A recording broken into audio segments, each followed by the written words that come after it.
আজি মূলত আমাৰ ধুবুৰী জিলা ৰেফাৰী সন্থাৰ কাৰ্যকৰী এখন সভা অনুষ্ঠিত কৰিছোঁ। কাৰণ আমি যোৱা 2-3 মাহ আগতে ধুবুৰী জিলা ৰেফাৰী সন্থাৰ পূৰ্ণাংগ এখন সমিতি গঠন হৈছিল।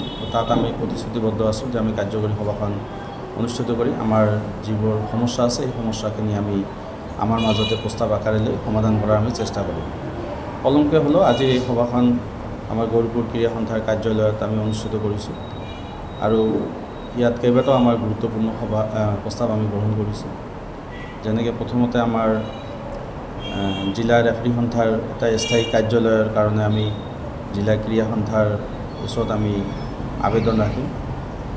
দ্বিতীয়তে হৈছে যে বিভিন্ন ঠাইত ফুটবল খেল হয়, ফুটবল লীগ কাম টুৰ্ণামেণ্ট হয়। গতিকে সিহঁতে ল এণ্ড অৰ্ডাৰ পাৰ্মিশ্যন লৈয়ে খেলবিলাক পৰিচালনা কৰে।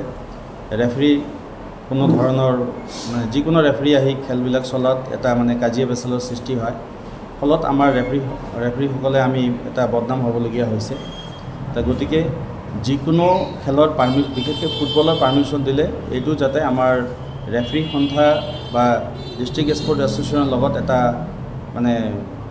NOC মুভমেণ্ট কৰে, তেতিয়াহ'লে আমাৰ নলেজত থাকিব আৰু আমি পৰ্যায়ক্ৰমে ভাল ৰেফাৰী দি তাত খেলবিলাক পৰিচালনা কৰিম, যাতে খেলৰ মানদণ্ডটো সুস্থ হৈ থাকে আৰু লগতে আমাৰ ৰেফাৰীসকলো যাতে আমি সচেতন হৈ থাকিব পাৰোঁ। আৰু প্ৰস্তাৱ লোৱা হৈছে যে নতুনকৈ যিবিলাক ৰেফাৰী আমাৰ ধুবুৰী জিলাত কেইবাজনৰ ৰেফাৰী আমি পৰীক্ষা দি কিনে পাছ কৰিছে, সিহঁতক আমি অহা 2 জুলাইত আমি মাতি একত্ৰিত হৈ ছিনিয়ৰ ৰেফাৰীখিনিৰ কাৰণে আমি এটা পৰিচয় পৰ্ব কৰি সিহঁতক দিহা পৰামৰ্শ আগবঢ়াই, কাৰণ আগন্তুক গৌৰীপুৰ ফুটবল লীগ জুলাই মাহৰ প্ৰথম সপ্তাহতে হ'ব, এইটোৰ এটা পৰিকল্পনা কৰিম। আৰু বিশেষকৈ ৰেফাৰীসকলৰ এটা প্ৰশিক্ষণৰ ব্যৱস্থা কৰা, শাৰীৰিক ফিটনেছ ইয়াৰলি এটা আমি শাৰীৰিক ফিটনেছৰ ব্যৱস্থা কৰিম আৰু লগতে ছেমিনাৰ পাতি আমি নাজানা যিবিলাক বস্তু, কাৰণ ফুটবলৰ নিয়ম নীতিবোৰ প্ৰায় সলনি হৈ থাকে আৰু সকলোৱে যাতে এই নিয়ম নীতিবিলাক জানিব পাৰে, জানি খেলপথাৰত সুন্দৰভাৱে খেল পৰিচালনা কৰিব পাৰে, খেলবিলাক যাতে সুস্থভাৱে হয়, এইটোৰ কাৰণে আমি প্ৰস্তাৱ গ্ৰহণ কৰিছোঁ। আৰু দ্বিতীয়তে যে আমাৰ এছ'চিয়েশ্যনটো চলাই নিয়াৰ কাৰণে আৰ্থিকভাৱে বছৰেকীয়া কিবা এটা আমি মাচুলৰো ব্যৱস্থা কৰিছোঁ। আৰু আমাৰ মাজত একতা বজাই ৰাখি কোনোবাই যদি যিকোনো খেলপথাৰতে খেল পৰিচালনা নকৰক কিয়, আমাৰ জিলা ৰেফাৰী সন্থাক অৱগত কৰাৰ পিছতহে আমাৰ ৰেফাৰীসকলে সেই ঠাইত যাব পাৰিব। আমাৰ অনুমতি নোলোৱাকৈ চিধা ডাইৰেক্টলি সিহঁতে কোনো ঠাইত যাই খেল পৰিচালনা কৰিব নোৱাৰিব। কাৰণ যিহেতু আমাৰ নিয়ম নীতিৰ মাজত থাকিলেহে আমি সুবিধা অসুবিধাবোৰ চাব পাৰিম। কাৰণ ফুটবল এটা উত্তেজনাপূৰ্ণ গেম, আপোনালোকে জানে, যিকোনো মুহূৰ্ততে কাজিয়া সৃষ্টি হ'ব পাৰে।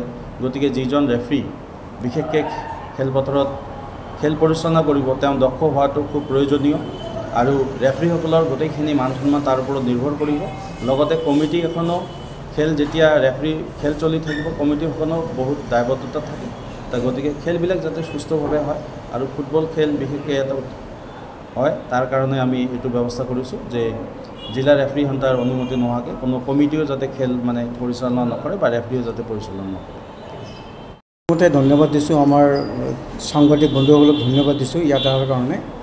আৰু আমাৰ আজিৰ প্ৰথমখন কাৰ্যকাৰী সভা আমি কৰিলোঁ আমাৰ ফুটবল ৰেফাৰী এছ'চিয়েশ্যনৰ তৰফৰ পৰা। আজিৰ জৰিয়তে আমি সমূহ যিমানবোৰ ক্লাব আছে বা যিবোৰ আমাৰ কমিটিয়ে খেল পৰিচালনা কৰে ফুটবল খেল, সেইসকলতে আমি আপোনাৰ জৰিয়তে বাৰ্তা দিব বিচাৰিছোঁ যে যিকোনো খেল খেলিলে পাৰ্মিশ্যনৰ জৰিয়তে যাতে খেলবিলাক পৰিচালনা কৰাৰ কাৰণে তেখেতসকলে চেষ্টা কৰে। আৰু আমাৰ ৰেফাৰী এছ'চিয়েশ্যনৰ পৰা যদি NOCৰ মাধ্যমেৰে পাৰ্মিশ্যনটো যদি ওলাই লয় তেতিয়া আমাৰ সুবিধা হ'ব। আৰু সবতকৈ ডাঙৰ কথা হৈছে যে ফুটবল খেলটো হৈছে খুব উত্তেজিত ফুটবল খেল, তৎক্ষণাৎ কিবা হৈ যায়। আমি গোটেইখিনি কমিটিকে অনুৰোধ জনাম যে পাৰ্মিশ্যনৰ অবিহনে যাতে কোনেও যদি খেল পৰিচালনা নকৰে। আৰু ইয়াতে আমি সমূহ খেলুৱৈসকলকো বাৰ্তা দিব বিচাৰিছোঁ যে আমাৰ ফুটবলৰ যিটো নিয়ম অনুযায়ী যিখিনি খেল খেলিব লাগে, বা ইতিমধ্যে আমাৰ গৌৰীপুৰত 1 তাৰিখ বা 2 তাৰিখৰ পিছত আমাৰ লীগ আমি আৰম্ভ কৰিবলৈ লৈছোঁ। সেই লীগত যিবিলাক দলে অংশগ্ৰহণ কৰিছে তেখেতসকলে যে নিয়ম কানুন মানি খেলবিলাক যাতে খেলে। আৰু ইয়াৰ জৰিয়তে আমি ধুবুৰীত লীগ আমি কিছুদিন পিছত লীগ আৰম্ভ হ'ব, সেইগুণতে আমি সমূহ টিমক অংশগ্ৰহণ কৰাৰ কাৰণে আমি অনুৰোধ জনাম।